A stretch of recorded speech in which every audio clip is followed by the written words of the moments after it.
Well, here I am with another video. I hope everything is well in your house with your family. And I'm going to continue talking about the uh, Charlie's Kirk. And so, rest in peace. Huh?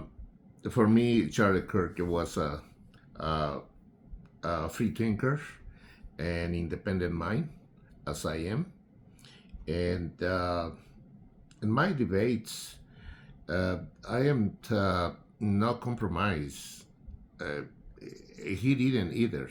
And so, especially when it come to philosophical debates with the atheists uh, or political debates, when you had to talk about religion and especially Jesus, then I am not partial or compromise in any way.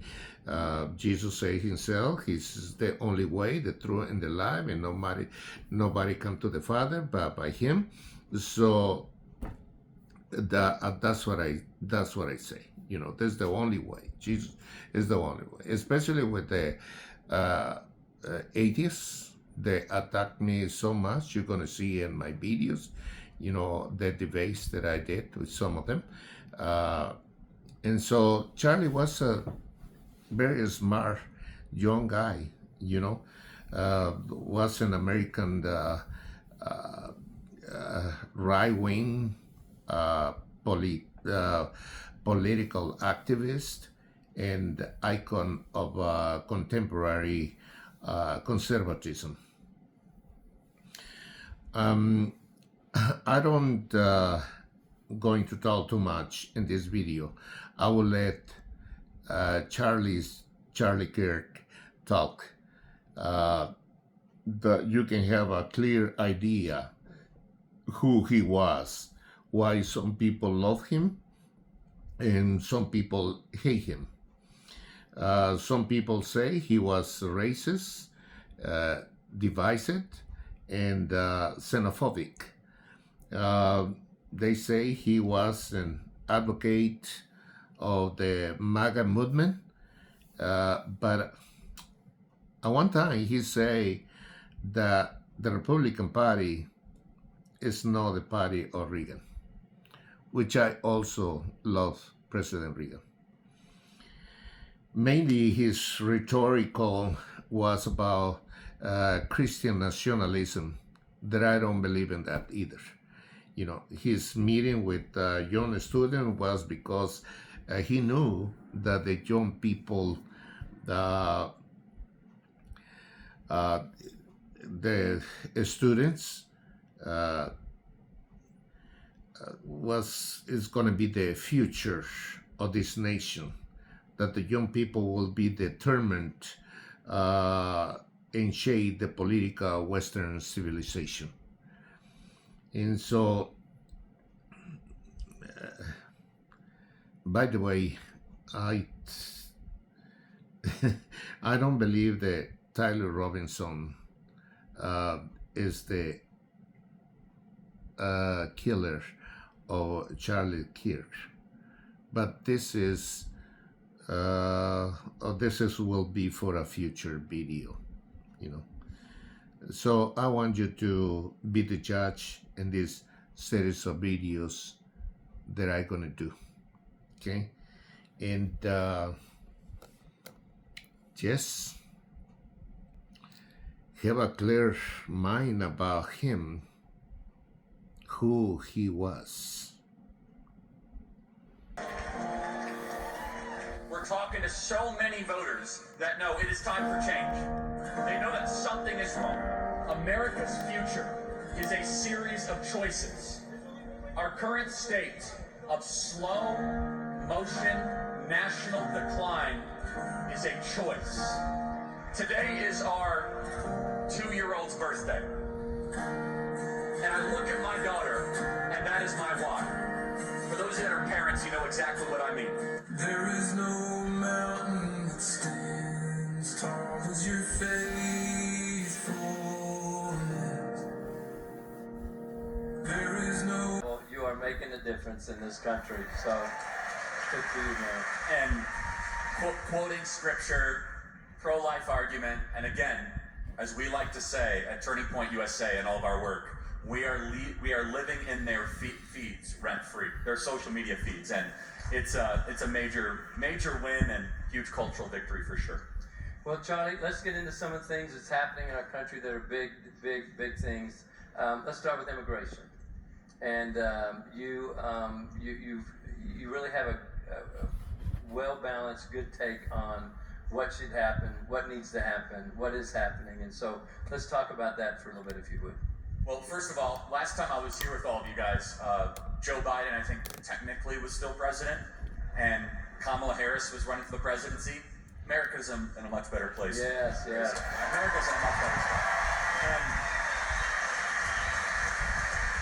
a year ago, we were averaging thousands of people coming across our border that were not invited.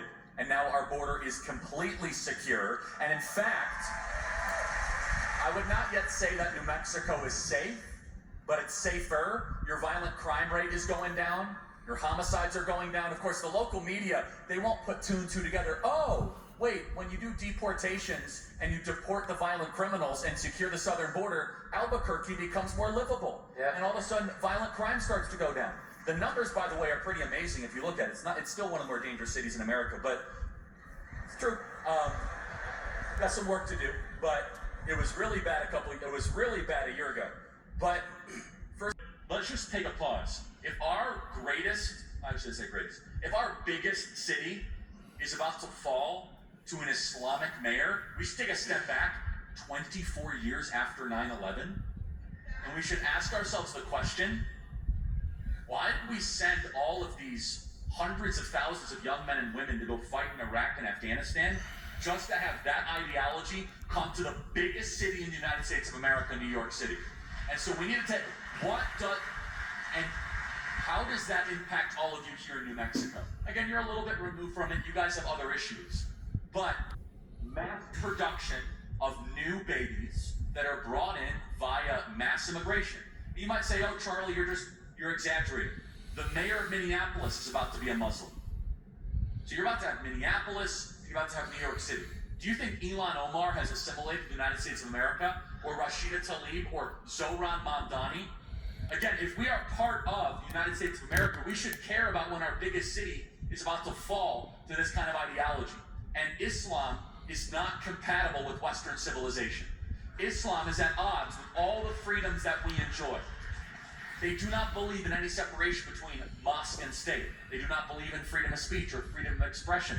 They do not believe in the freedom to criticize the government. The practices that we enjoy so great here in the United States of America. And here's the one thing that's the kicker. You have this axis, again, the red-green axis, this Marxism, Mohammedanism axis. What do they have in common? Even though a lot of the Marxists are lesbians or gays or transgenders, they get along with the Muslims. They get along because they hate us. They hate the West and they hate the United States of America. That's why you see Gays for Palestine on these college campuses, which, by the way, it's like, chicken for KFC. It's not exactly... They'll throw you off a roof once they're done with us, okay? And so Steve, but here's the one good piece of news that I want to mention, and I want you to riff on Islam as well. That we are starting to see a resurgence of people going back to church. Gen Z is the most Christian generation that we have seen in 50 years. We are seeing young men give their life to Jesus. Forrest Frank is one of the most downloaded to and listened to Christian artists out there. Out of the top 100 Apple Music downloads, a disproportion of them are Christian. But the spiritual battle is coming to the West. And the enemies are wokeism or Marxism combining with Islamism to go after what we call the American way of life. And the American way of life is very simple. I want to be able to get married, buy a home, have kids, allow them to ride their bike till the sun goes down, send them to a good school, have a low-crime neighborhood, not to have my kid be taught the lesbian, gay, transgender garbage in their school. While also our vision, the outgrowth of the scriptures gave us Western civilization. And this is where I think is a great rallying cry. Doesn't matter if you're Hispanic, doesn't matter if you're Asian, doesn't matter if you're black or white. Everybody, if you are Christian and Jesus Christ is your Lord and Savior, these two threats are combining forces to come after us. And it's time that the church stands and rises up against it. She was 9 years old. We believe the greatest man ever to live defeated death at the grave, rose 3 days later, and when it came to children, said it's better for you to have a millstone hung around your neck than to go after one of these children.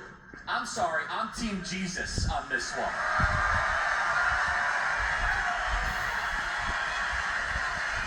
I don't know that.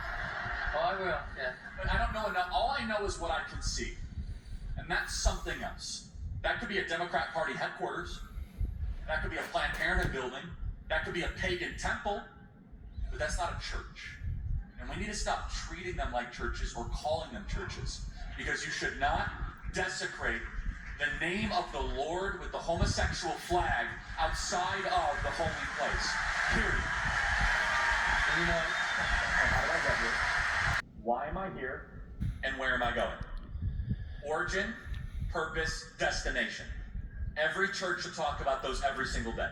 And the problem is that the modern woke church, they're indifferent about the last two. They might say God created you, but they'll be like, well, you're here to live your best life or to love yourself. Everybody, you are not here to love yourself. You're here to do 4 words. Jesus said it. Love God, love people. 4 words. Every day you should be loving God and loving people. But love does not mean acceptance. If I saw that Steve was in a repeated, declared, sinful pattern of behavior, would it be loving or unloving for me to tell him? It would be unloving for me not to tell him. The loving thing is where you see a brother or sister stumbling for you to correct it. Now, you don't have to scorn, and here's one very important thing that I think people get mixed. It is a sin to humiliate. You should never humiliate somebody. Now, if they humiliate themselves, like many do on my college campus videos, they did it to themselves. But sometimes I fall short of this standard in my videos. I do. I acknowledge it. But if you see someone that is sinning, you take them privately, say, hey, you're not living Christ-like in this way. Either you're engaging in homosexuality, or you're fornicating, or you're cohabitating. And by the way, we're not just picking on homosexuality. If you are living with somebody before you get married, you are sinning, and that is the sin of cohabitation.